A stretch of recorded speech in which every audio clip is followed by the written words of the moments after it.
Okay children, in this video we are going to discuss energy density of a parallel plate capacitor. You have already done that in case of a capacitor,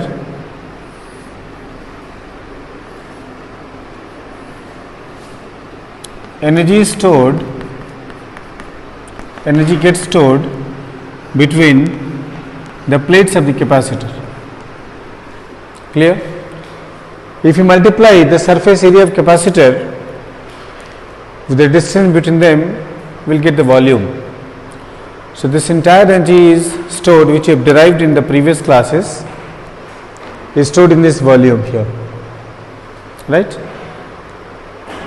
The energy which is stored in unit volume of a capacitor is known as energy density. So today's first topic that we are going to do is energy density. Energy density. Now we will define first energy density is what? Energy stored in unit volume of a capacitor is called energy density. Energy stored in unit volume of a capacitor is known as energy density. So I can mathematically define energy density. You were denoted by small u, so that will be energy of capacitor divided by volume, and we will be deriving equation for energy density for a parallel plate capacitor, and I will assume let electric field between the plates of the capacitor is E. Let energy electric field between the plates of the capacitor is E, and surface density of charge is plus sigma and minus sigma, right? And here we will assume and surface area is equal to A. Now if surface density of charge is sigma and surface area is A, then we will get charge Q is equal to sigma into A. You already know this by definition, that Q is equal to sigma into A, where sigma is charge on unit area.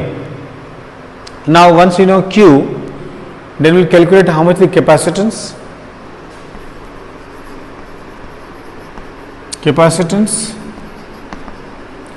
of the capacitor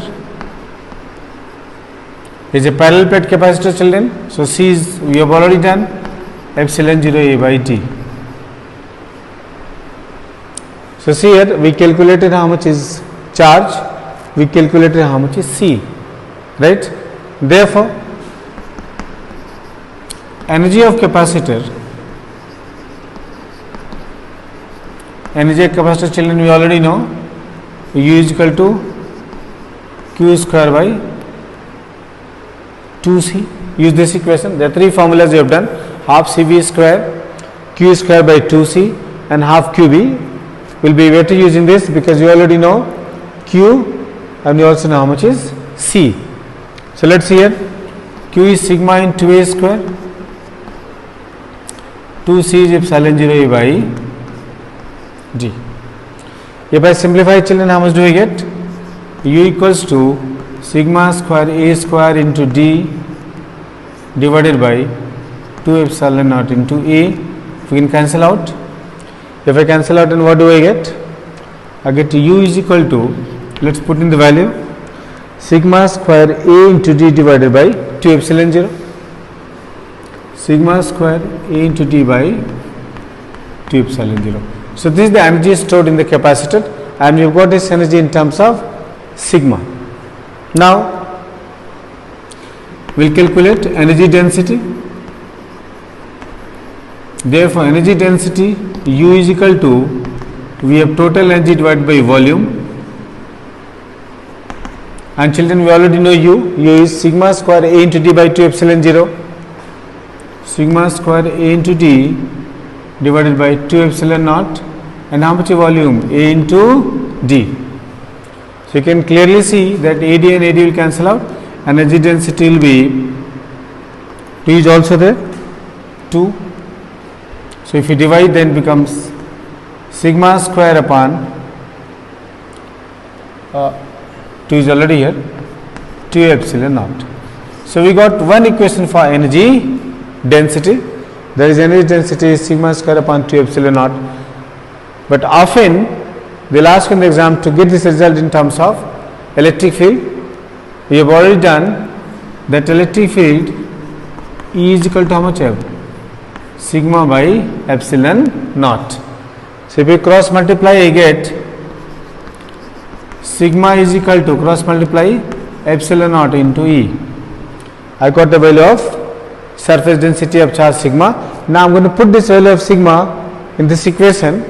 I will call this equation 1. So we have, therefore from equation 1, U becomes epsilon naught into E square divided by 2 epsilon naught, and if you cancel out epsilon naught from here, it becomes epsilon naught E square divided by 2. So this is the equation for energy density that I will be using. Energy density for parallel plate capacitor, and you can remember the result. You can take a screenshot also, right? You can make note of the board work. So we calculate how much will be the energy density. For numerical problems, they will just give you the value of E. You can insert the value here, and you can calculate how much is the energy density of a parallel plate capacitor. Okay, children?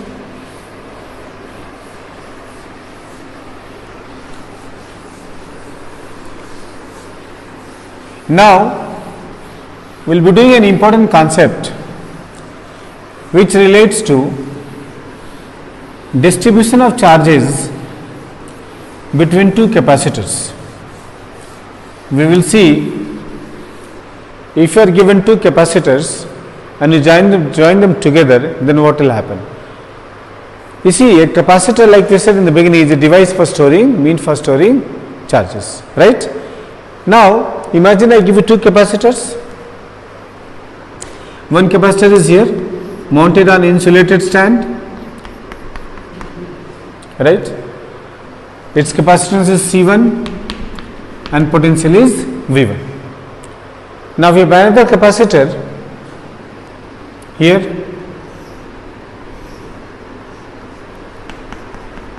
Capacitance of this capacitor is C2 and potential is V2. We have two capacitors. One is having capacitance C1 and potential V1. The other capacitor is having capacitance C2 and potential V2. And what will happen? What will you observe if I connect them using a wire? Very obvious. For understanding what will happen, we can think like this. I give you two containers filled with water. This is one container containing water up to here. It is another container containing water only up to here, and join them here using a pipe. What observation will you make? You will see that water will start flowing from higher to the lower level till water in both the containers is at the same level. Means the water will flow to continue from this container to the next container till water stands in both of them at the same level, and then the flow will stop. Same thing here. If I connect these two capacitors using a wire, and remember they are insulated from each other, they are mounted insulated stand, then charges will start flowing from higher to lower level, same way from higher potential to the lower potential, till when? Till both are the same potential, right? So charge will flow from higher capacitance, higher potential to the lower potential. As the charges will move, then some amount of work has to be done, and therefore energy will also be released. This energy which will be released will be in the form of heat. The wire will become hot, it will be dissipated actually in the form of heat, right? So what we said, that when you joining the two capacitors, charges will flow from one capacitor which is the higher potential to the other capacitor which is a lower potential, till when? Till both are at the same potential. And in this process you can clearly see that there is going to be a redistribution of charges. If I say that the initial charge here was Q1 and here was Q2, then after the redistribution is over, the charge will not be Q1 and Q2. The final charge and this one suppose is Q1 dash and this will be Q2 dash. But remember, total charge will always be same. Charges are redistributing, but what will happen? Total charge will always be same, means Q1 plus Q2 will be equal to the sum of the final charges. So what we conclude here? So here the topic is distribution of charges between two capacitors. Distribution of charges between two capacitors. So we say here, when both the capacitors are joined, charges flow from higher potential to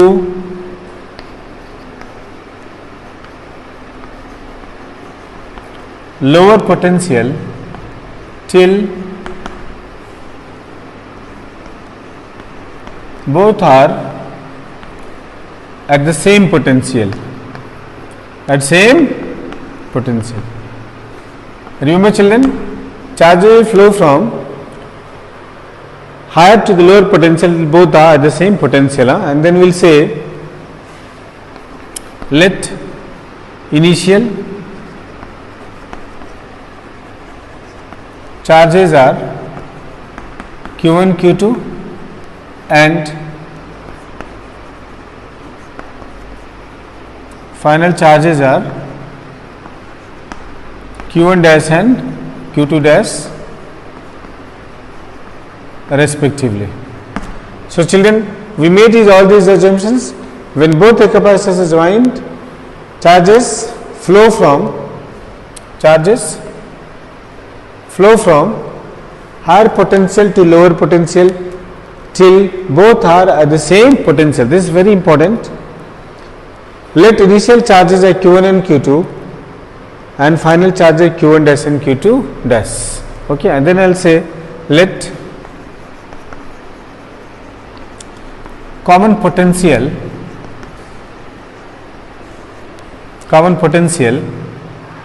is V.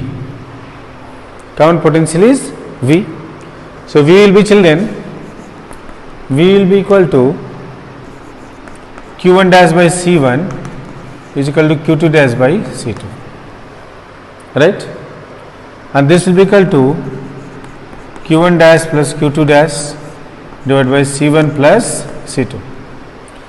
And Q1 dash plus Q2 dash will be how much? Total charge, Q total divided by C1 plus C2, and Q total is how much you have? Q1 plus Q2 divided by C1 plus C2, and this will be C1 V1 plus C2 V2 divided by C1 plus C2. So children, here we got a very good formula now. Common potential.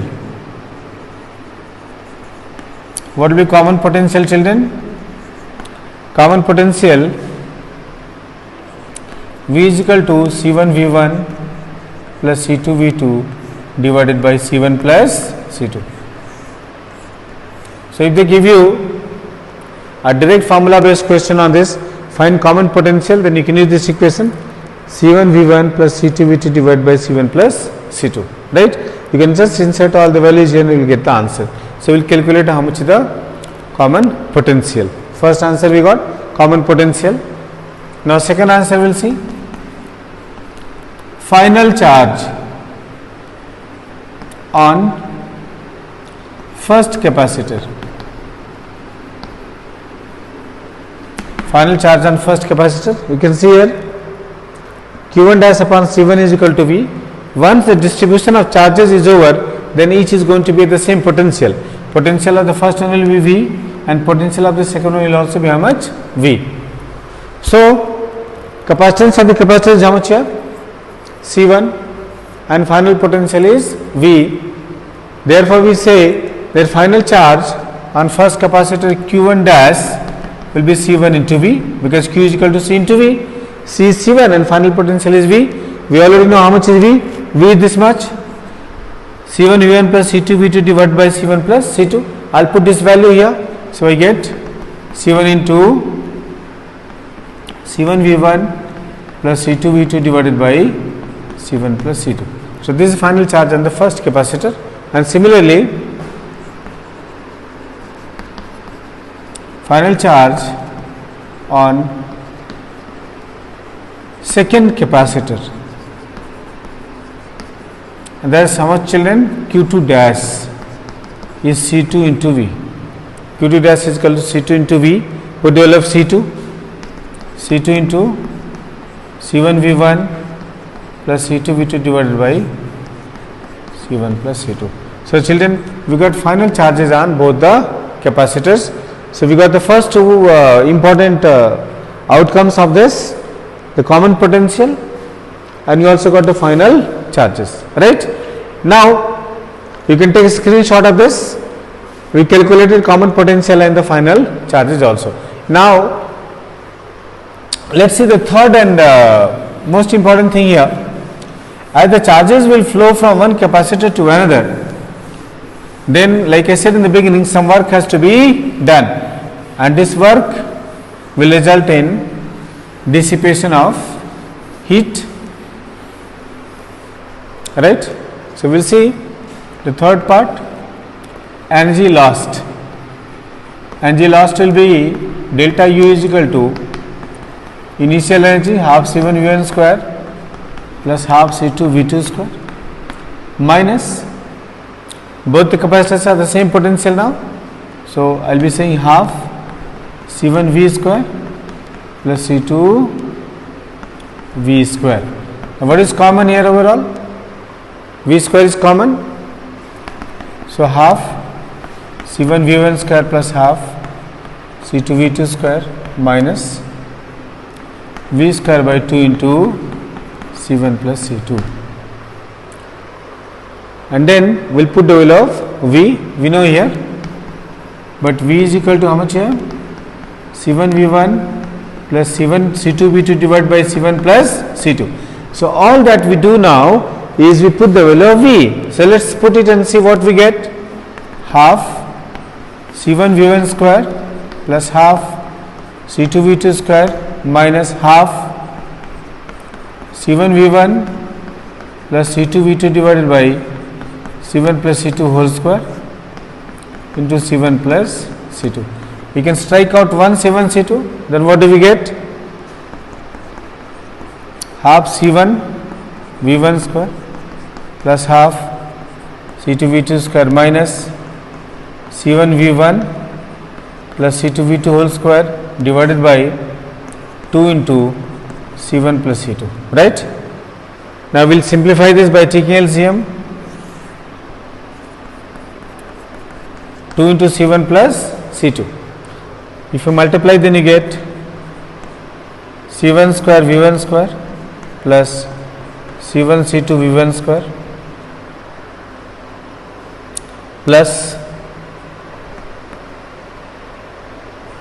C1 C2 into V2 square plus C2 square V2 square minus C1 square V1 square minus C2 square V2 square minus 2 C1 C2 V1 V2. Now we can cancel out these terms. So if you look at this entire result, children, C1 C2 C1 C2 C1 C2, overall what do we have common? C1 C2 is common. If I take C1 C2 common, then what do we get? C1 C2 into V1 square plus V2 square minus twice of V1 V2 divided by 2 into C1 plus C2. And children, you know that V1 square plus V2 square minus 2 V1 V2 is how much? V1 minus V2 square. So here we got the final equation, delta U is equal to C1 C2 into V1 minus V2 whole square divided by 2 into C1 plus C2. So this is the second important derivation that we did, and third part of the second derivation. And they will ask you questions on this. So you can directly use this formula, delta U is equal to C1 C2 into V1 minus V2 whole square divided by 2 into C1 plus C2. Okay. So you can take a screenshot and copy down these notes, right? Now we will see a numerical.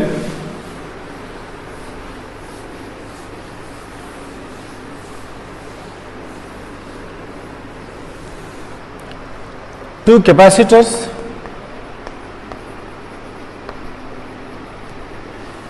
having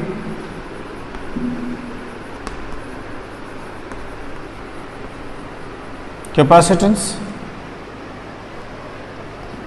6 microfarad and 4 microfarad are connected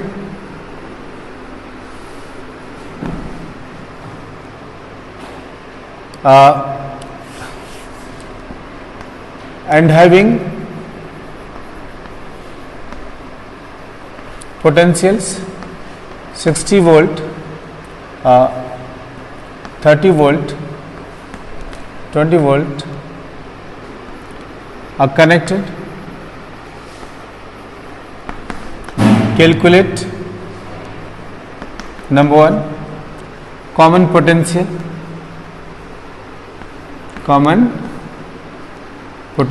First you have to calculate is how much the common potential. Number 2, charge on each capacitor. And number 3, energy lost.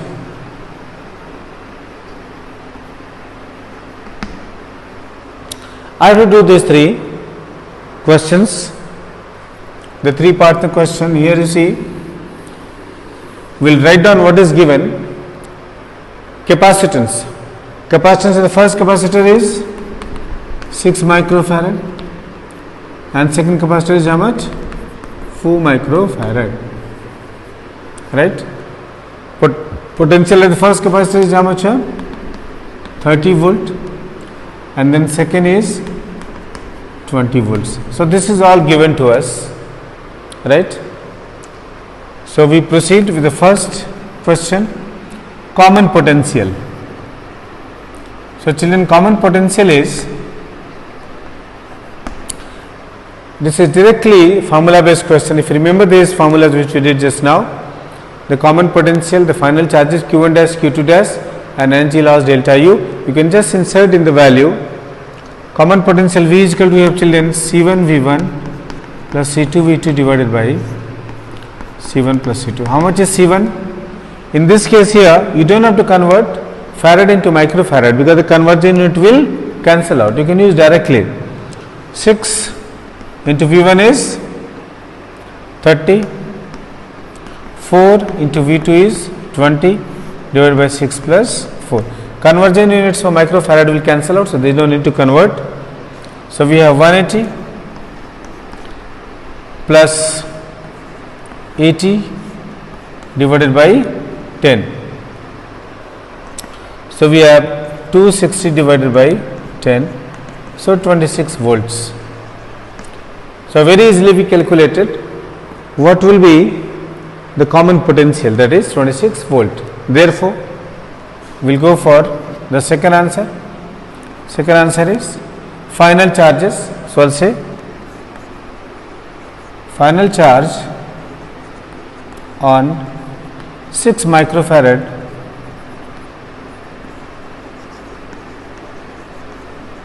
capacitor. Q1 dash is equal to C1 into V. This is what you have been taught. Q1 dash is equal to C1 into V. How much is C1? C1 is 6 into V is how much? 26. So how much do you get?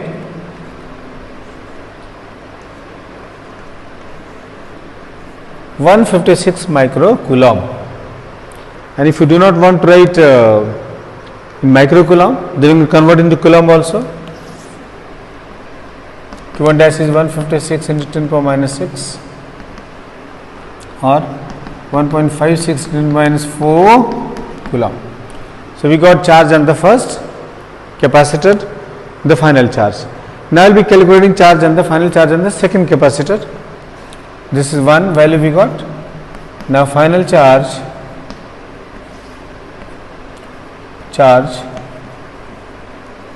on the 4 microfarad capacitor, Q2 dash is equal to C2 into V. So C2 is how much, children? 4 into 26, 104 microcoulomb. If I write in micro, if I take capacitance in microfarad, then charge will come in microcoulomb. But I will convert into coulomb nevertheless. So I need to multiply with 10 to the power minus 6, 10 to the minus 2 you take out here, 1.04 into 10 to the power minus 4 coulomb. So we calculated both the charge in terms of coulomb. So we answered how much is the common potential, that is 26 volts. What are the final charges? Q1 dash is 1.56 10 to the minus 4 and Q2 dash is 1.04 10 to the minus 4. Right? Now third thing is energy lost. I will directly use the equation. Number 3, energy lost, delta U equals to, how much energy lost, children? C1 C2 V1 minus V2 whole square divided by 2 into C1 plus C2. When you work out this, make sure that you convert capacitance into farad. Don't use it directly in microfarad. It will have some problem with your calculations. So let's change it. C1 is 6 microfarad, 6 into 10 to the minus 6, right? So it is 4 microfarad, 4 into 10 to the power minus 6. V1 and V2 we know, 30 minus 20 square. Okay, we are not doing anything great, we are just substituting the values in the standard equation. Divided by 2 into 6 into 10 to the power minus 4 plus 4 into 10 to the power minus 4. If we simplify, then we get 24 into 10 to the power minus 6 into 30 minus 20 is 100, 30 minus 20 is 10 and 10 square is 100. So I will be writing 100 here, divided by 2 into 6 plus 4 is 10, 10 into this will be 10 to the power minus 12, 10 to the minus 6, right, into 10. 6 plus 4 is equal to 10 minus 6 minus 6. Okay. So we cancel out, then this is going 10 and then this will be 10 to the minus 6 and this will be how much? 12. So it will be 12 into 10, 120 into 10 to the minus 6 joule. Now we can write this as 1.20 10 to the minus 4 joule. So we are able to calculate all the three answers. First is common potential, final charges and the energy lost. Okay, you can take a screenshot and copy the board work. Okay, so we will be doing only this much in this video. In the next video I will be doing numericals based on capacitors, which will be very interesting. Go through concept in detail. Okay, thank you.